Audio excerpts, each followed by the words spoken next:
Hello friends, Gujarati પકવાનમાં તમારું સ્વાગત છે। આજે આપણે બનાવીશું એકદમ ટેસ્ટી વેજ ફ્રાઈ રાઈસ। આ રાઈસ બનાવવો ખૂબ જ સરળ છે, સાથે સાથે ખાવામાં પણ ખૂબ જ હેલ્ધી છે। તો ચાલો રેસ્ટોરન્ટ સ્ટાઇલ ફ્રાઈ રાઈસની રેસીપી જોઈ લઈએ। રેસીપી સારી લાગે તો આવી જ બીજી નવી રેસીપી જોવા માટે મારી ચેનલને સબસ્ક્રાઇબ કરજો। તો રાઈસ બનાવવા માટે મેં અહીં 1 કપ જેટલા બાસમતી ચોખા લીધા છે।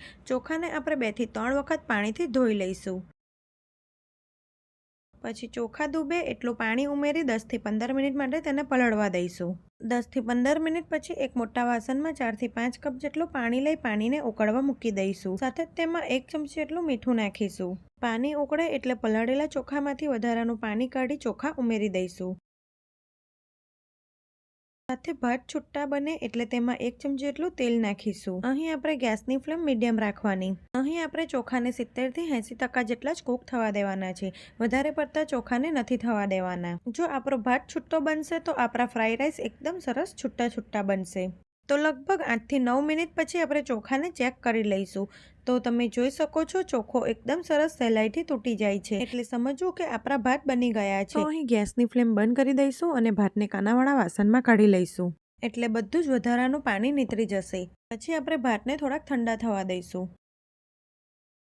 તો હવે આપણે ફ્રાઈ રાઈસ બનાવવા માટે જાડા તળિયાવાળું વાસણ લઈશું અને તેમાં 2 થી 3 ટેબલસ્પૂન જેટલું તેલ ગરમ કરીશું। આ રાઈસમાં તેલનું પ્રમાણ ખૂબ જ ઓછું હોય છે। અહીં ગેસની ફ્લેમ હાઈ રાખવાની અને તેલ ગરમ થઈ જાય પછી તેમાં 1 ચમચી જેટલું આદું અને 1 ચમચી જેટલું લસણ એકદમ ઝીણું સમારીને ઉમેરી દઈશું। સાથે 1 થી 2 નંગ ઝીણા સમારેલા લીલા મરચાં ઉમેરીશું અને ગેસની ફ્લેમ હાઈ રાખી 1 મિનિટ માટે બધું સાંતળી લઈશું।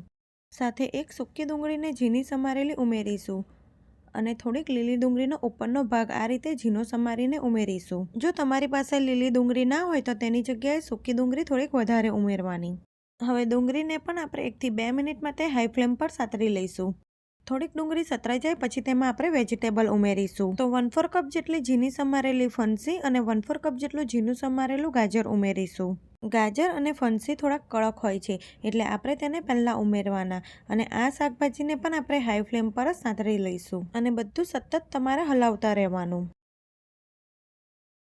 2 થી 3 મિનિટ પછી તેમાં 1/4 કપ જેટલા ઝીણા સમારેલા કેપ્સિકમ, 1/4 કપ જેટલા ઝીણી સમારેલી કોબીજ નાખીશું અને સારી રીતે મિક્સ કરી તેને પણ સાતરી લઈશું। અહીંયા આપણે વેજીટેબલને હાઈ ફ્લેમ પર જ સાંતળવાના છે। વેજીટેબલ થોડા ક્રન્ચી હશે તો રાઈસ ખાવામાં ખૂબ જ સરસ લાગશે। અહીં તમે બીજા વેજીટેબલ પણ ઉમેરી શકો છો, જેમ કે વટાણા, ફ્લાવર। વેજીટેબલ થોડાક સતરાઈ જાય પછી આપણે તેમાં સ્વાદ મુજબ મીઠું નાખીશું। સાથે આપણે તેમાં અડધી ચમચી કારા મરીનો પાવડર, 1 ચમચી રેડ ચીલી સોસ, તીખાસનું પ્રમાણ તમે તમારી રીતે વધુ ઓછું કરી શકો છો। પછી તેમાં 1 થી 1.5 ટેબલસ્પૂન જેટલો ડાર્ક સોયા સોસ ઉમેરીશું અને પહેલા બધું એક વખત સારી રીતે મિક્સ કરી દઈશું।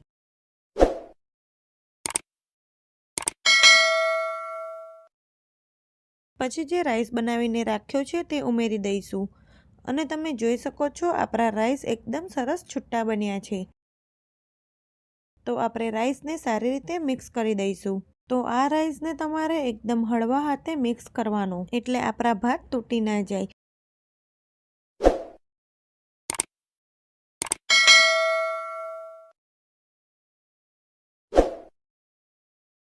તો અહીં રાઈસ એકદમ સારી રીતે મિક્સ થઈ ગયો છે। તમે જોઈ શકો છો આપણો રાઈસ એકદમ સરસ છૂટો બન્યો છે।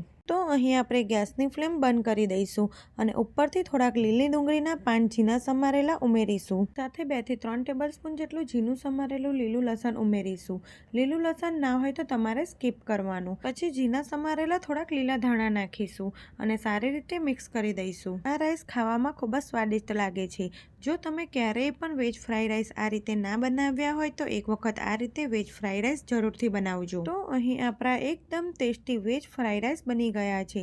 તો ગરમા ગરમ વેજ ફ્રાઈસને આપણે પ્લેટમાં સર્વ કરી લઈશું। તમારા ઘરમાં બધાને ખૂબ જ ભાવશે। જો તમને મારી રેસીપીઓ ગમતી હોય તો આવી જ બીજી અવનવી રેસીપી જોવા માટે મારી ચેનલને સબસ્ક્રાઈબ કરજો। Thanks for watching.